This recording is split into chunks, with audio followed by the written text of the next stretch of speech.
Who is Meghan Markle?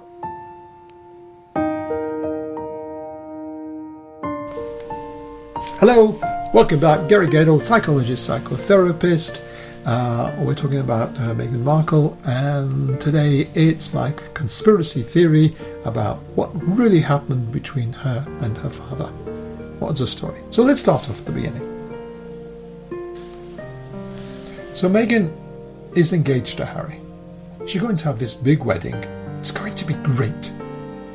However, my hypothesis is that her relationship with the father, since he's become old, in his 70s, late 70s, he's become poor, he's gone bankrupt, he doesn't know how to deal with money, and there's no longer much use for her. While her mother, who's always been this wonderful person, who does this, who does that, she's going to be there, and really, she doesn't want him to go there. So my hypothesis is that he wasn't invited to the wedding. It's my hypothesis. So, wasn't invited, but he knew it. So either he wasn't invited in the first place, or he felt that somehow, even invited, she would find some excuse for him to not go to the wedding when it came down to it. I don't know. Anyway, it's interesting. So what would you do? You come from a manipulative world, a world where people create reality. What do? He came and started getting pictures taken of him preparing to go for the wedding. It was like he was creating a reality. The reality that he would be part of the wedding. The idea was that if everybody saw him getting ready, being prepared, reading about how to be in Britain and getting a suit made and everything, then she either couldn't not invite him or even change her mind and not invite him afterwards. Instead, he'd create a reality, the reality that he was part of the wedding because there were pictures of him preparing for the wedding. That's my theory. It's my hypothesis. So what happened next? Meghan got very, very, very angry. She was very, very, very upset. But what did he do?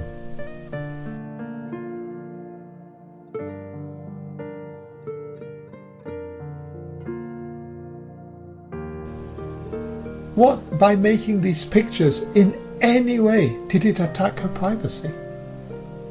Nothing. No way. This huge upsetness, this being disappointed, this being betrayed, this being this, this being that, and everybody so sort of bought it. They bought into this huge show that she was making of how awful this was. The terrible thing that he did. He made these pictures for the paparazzi, and he got paid for them. But he had every right to.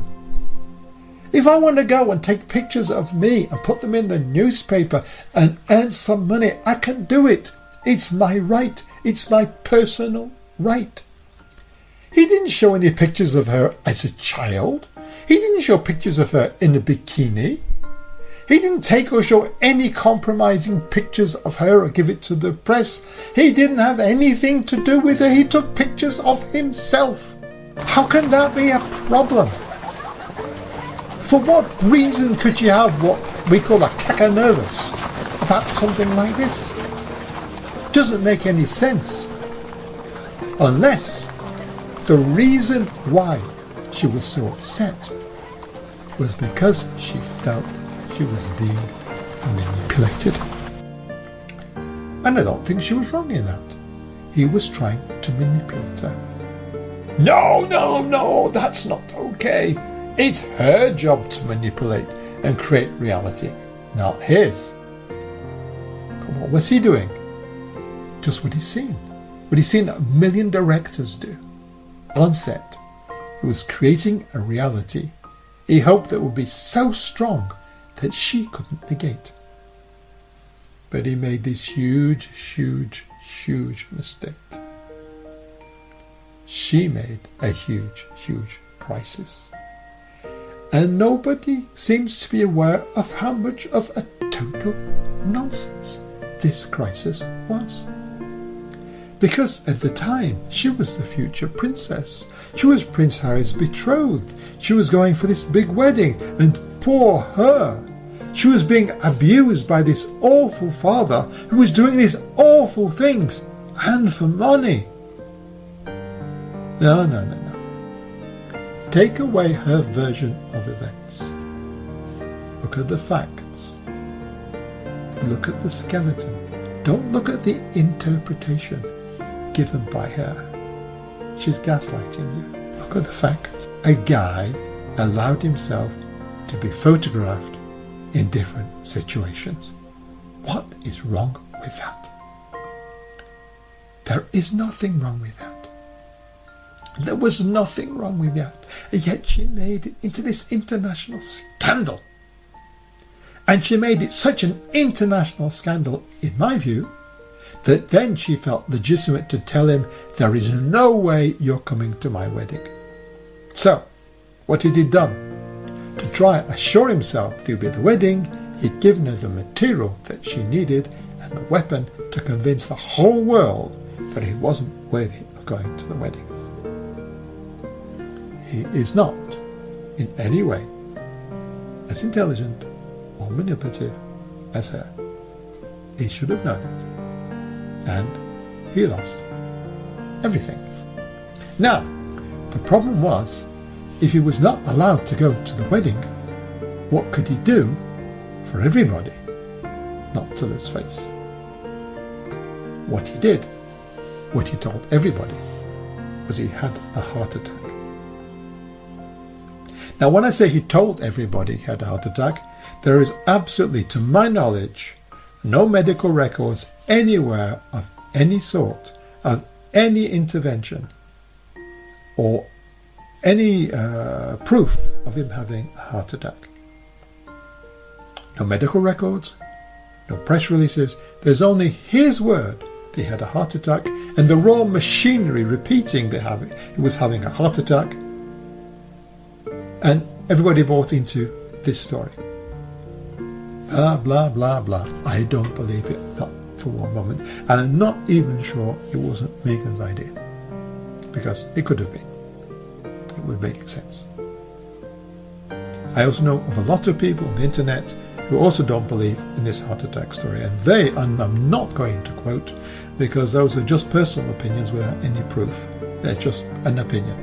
But my opinion, I base it on my own logic.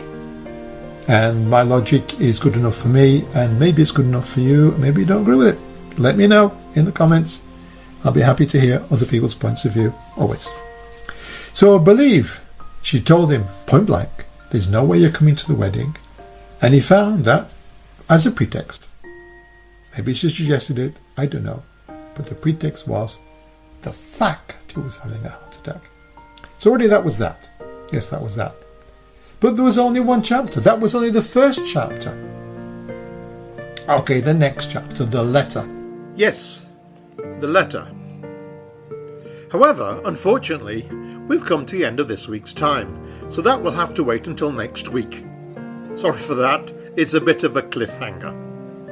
Anyway, I think that this week's episode should give you something to think about. Let me know your thoughts on my ideas. All comments are welcome. So, as usual, I ask you to like, to comment, I know I just said that, share and subscribe. So, see you next Monday for the conclusion of Gary's conspiracy theory of what really happened between Meghan and Thomas. Have a great week. See ya. Kindest, Gary.